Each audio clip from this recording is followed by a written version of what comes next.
امام جعفر صادق کی شخصیت سے کسی کو اختلاف نہیں ہے، نہ اہل سنت نہ کوئی بھی مسلک جو ہے امام جعفر صادق سے اختلاف ہی نہیں کرتا۔ امام فرماتے ہیں کہ 3 چیزیں ایسی ہیں جو صرف امام حسین علیہ السلام کو عطا کی گئیں، کسی اور کو عطا ہی نہیں کی گئی۔ وہ کون سی 3 چیزیں؟ قبولیت دعا حسین کے قبہ میں رکھی۔ کہاں رکھی؟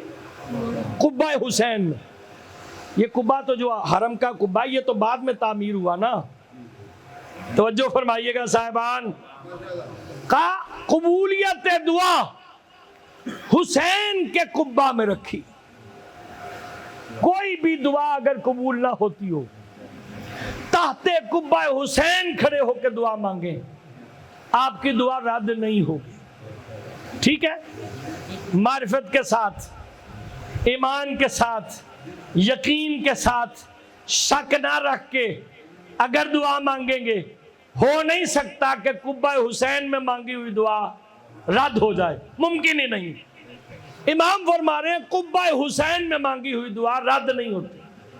نمبر 2، مٹی کا کھانا حرام ہے۔ مٹی بچے کھاتے ہیں نا تو پیٹ پھول جاتا ہے ان کا، ڈاکٹر منع کرتے ہیں بچے کو مٹی نہ کھانے دیں۔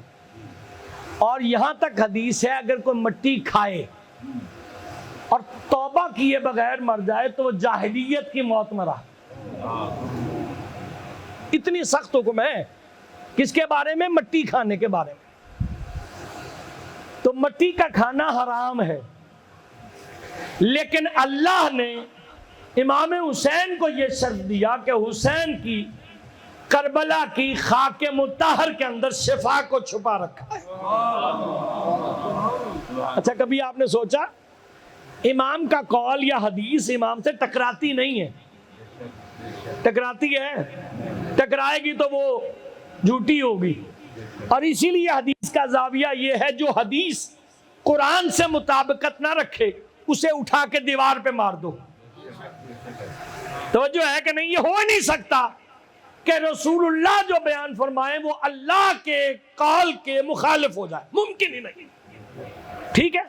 بات پہنچ رہی ہے؟ ایک جاگتی بابا سے بلند صلوات بارگاہ عالم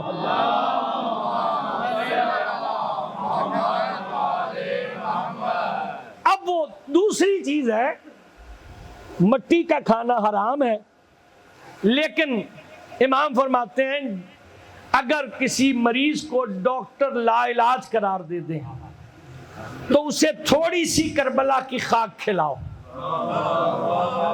تعجب نہ کرنا اگر اسے شفا مل جائے، اس لیے کہ اللہ نے خاک کربلا کے اندر شفا چھپا رکھی ہے۔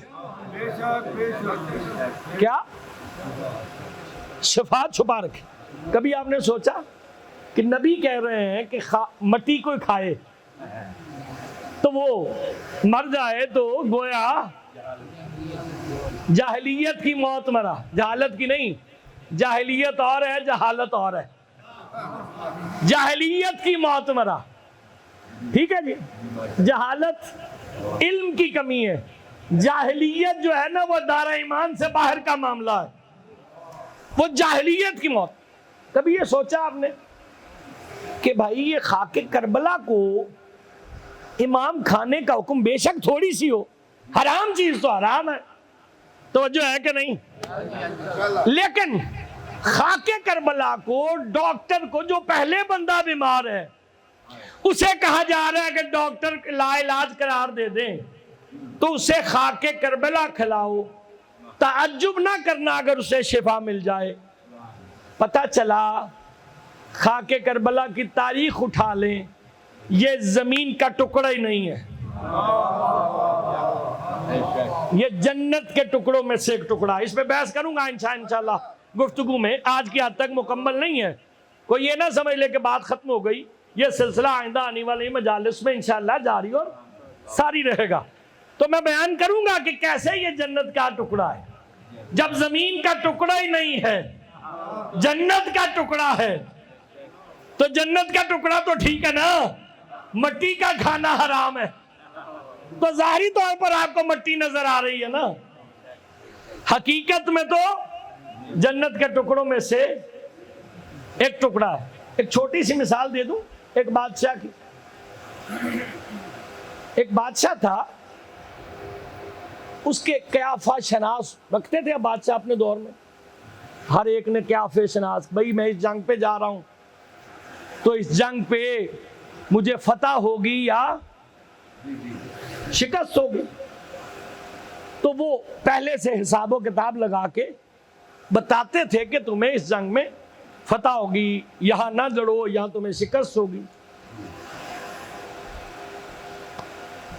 ایک شخص اس بادشاہ کے پاس آیا اور اس نے آ کر کہا کہ یہ بتاؤ کہ اپنے علماء سے پوچھو, قیافہ شناسوں سے, کہ فلاں بندہ کہاں ہے, فلاں بندہ کہاں ہے.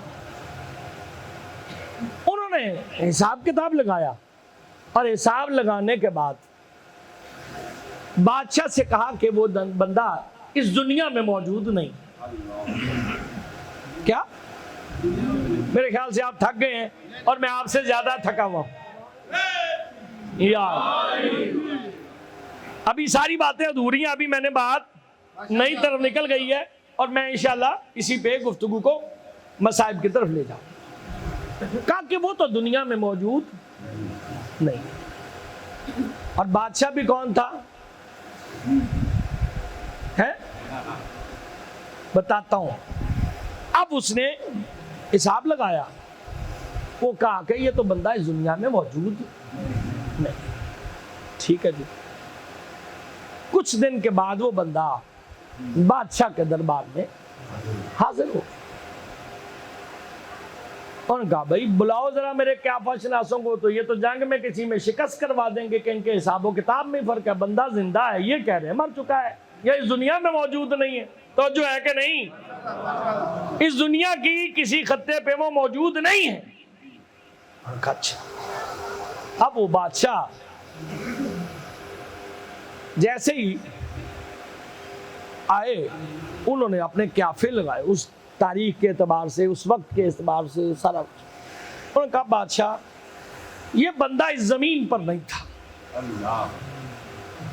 کہا پھر تمہارے سر گردن اڑا دیں گے, تم تو مجھے مروا دو گے, شکست تمہارا یہ حساب جو ہے وہ غلط ہو گیا, تو مجھے بھی کہیں اس طرح تم شکست سے دو چار کر دو گے. اب کیا کریں؟ انہوں نے کہا کہ بھائی ان کے سر اڑا. بادشاہ تو بادشاہ ہی ہوتا ہے. انہوں نے کہا بادشاہ سلامت, پہلے اس شخص کو بلائیں جس کے حساب کے بارے میں آپ نے ہمیں حکم دیا. اب اسے بلایا گیا. کہا بھائی تو کہاں تھا جس وقت, یہ تاریخ, اس دن تو کس زمین پہ کہاں پہ تھا؟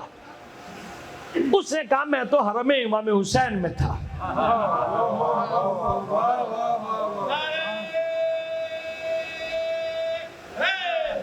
یار میں کہاں پہ تھا؟ حرم امام حسین میں تھا. انہوں نے کہا بادشاہ ہمارا حساب ٹھیک ہے. کہا کیسے تمہارا حساب ٹھیک؟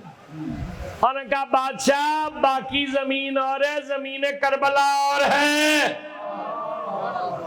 یہ جنت کے ٹکڑوں میں سے ایک ٹکڑا ہے. اور تیسری چیز جو امام حسین کو اللہ نے عطا فرمائی, قیامت تک آنے والی امامت ذریت حسین میں رکھی ہے.